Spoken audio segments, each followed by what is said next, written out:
Halo, Assalamualaikum warahmatullahi wabarakatuh. Kembali lagi bersama saya, Naila Zarah Alsna. Kali ini saya akan menjelaskan tentang komponen strategi pembelajaran.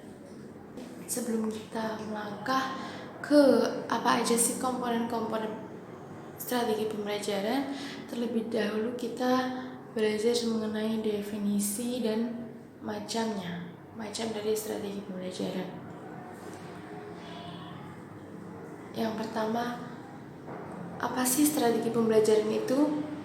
Nah, dalam bahasa Yunani, strategi berarti strategi perang atau panglima perang.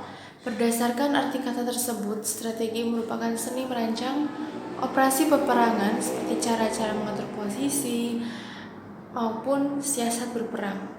Strategi juga dapat diartikan sebagai suatu keterampilan dalam mengatur sebuah kejadian atau peristiwa. Lalu secara umum, strategi mempunyai pengertian garis-garis besar haluan untuk bertindak dalam usaha mencapai tujuan yang telah ditentukan. Gitu. Jadi strategi itu penting yang perlu dilakukan untuk pencapaian tujuan yang telah ditentukan. Nah, berdasarkan dengan belajar mengajar strategi diartikan sebagai pola-pola umum kegiatan guru anak didik dalam perwujudan kegiatan belajar mengajar untuk mencapai tujuan yang telah digariskan. Lalu ada macam-macam strategi pembelajaran. Menurut Sanjaya, ada beberapa macam strategi pembelajaran yang harus dilakukan oleh guru. Berikut ini ada 7 jenis strategi pembelajaran. Yang pertama, strategi pembelajaran ekspositori.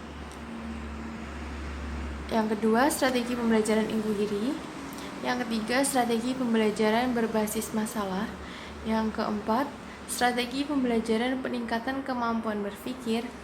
Yang keenam, strategi pembelajaran kontekstual.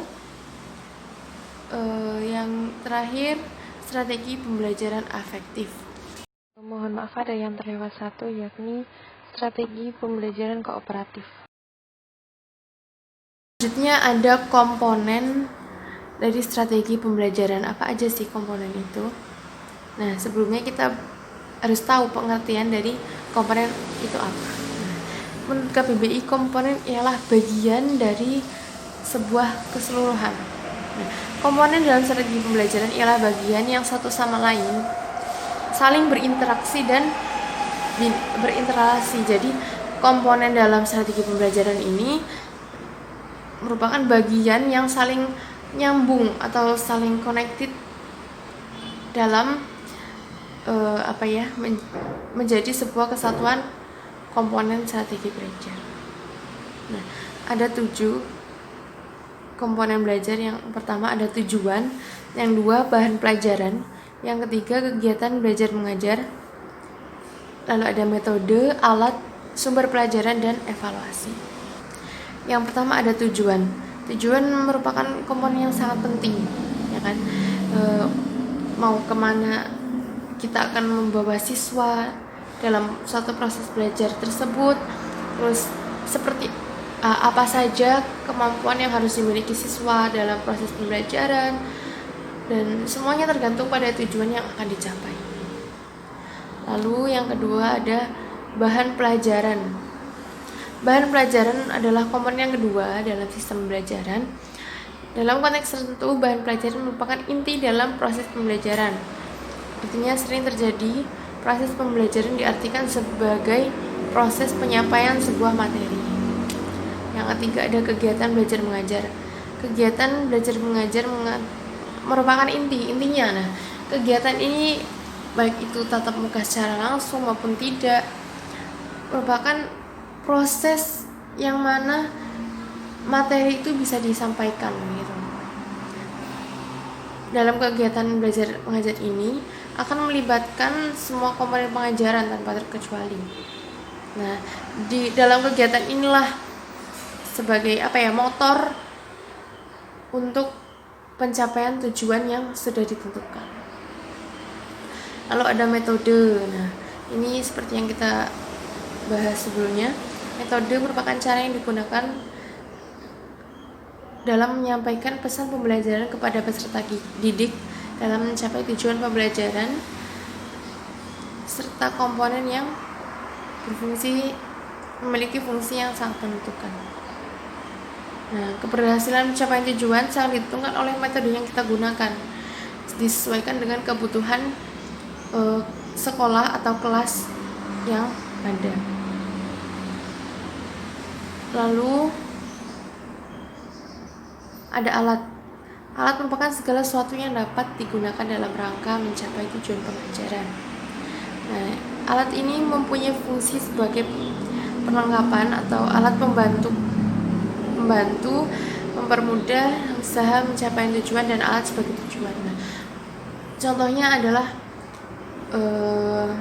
patung anatomi tubuh manusia. Nah, di situ patung tersebut merupakan alat bantu agar siswa dapat memahami struktur tubuh manusia tanpa harus melihatnya secara langsung dari manusia asli. Lalu sumber pelajaran. Nah, dalam proses ini ada nilai-nilai yang tidak datang dengan sendirinya tapi diambil dari berbagai sumber untuk dipakai dalam proses belajar mengajar. Menurut Dr. Andesudin Sari Winata Putra, yang dimaksud dengan sumber bahan belajar merupakan segala sesuatu yang dapat dipergunakan sebagai tempat di mana bahan pengajaran tersebut. Nah, yang terakhir, evaluasi ini sangat diperlukan agar kita tahu sejauh mana sih proses pembelajaran tersebut berjalan, dari mulai daya tangkap siswa maupun cara penyampaian kita terhadap siswa.